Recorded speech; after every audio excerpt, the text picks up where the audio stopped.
والله كل يوم تحيا فيه، تستيقظ فيه من نومك، تفتح عينك فيه، تقول الحمد لله الذي أحيانا بعدما أماتنا وإليه النشور.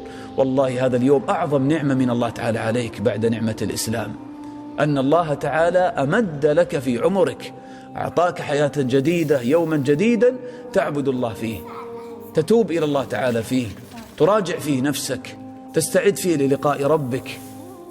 فكيف إذا عمرك سنوات وسنوات، أقام عليك حجته، ليس لك حجة أمام الله تعالى.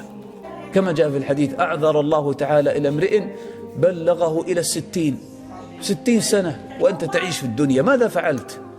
أولم نعمركم ما يتذكر فيه من تذكر؟ يعني أولم نعمركم عمرا فيه فسحة للتذكر، ما يتذكر فيه من تذكر؟ وجاءكم النذير، ماذا بقي لك إذن؟ الله تعالى أعطاك عمرا طويلا، متعك في شبابك، أعطاك صحة وعافية، وبين لك طريق الخير من طريق الشر، ويسر لك عبادته جل وعلا. إذن ماذا تنتظر؟ لهذا ينبغي علينا أن نجاهد أنفسنا. هذا هو سر جعل هذا الحديث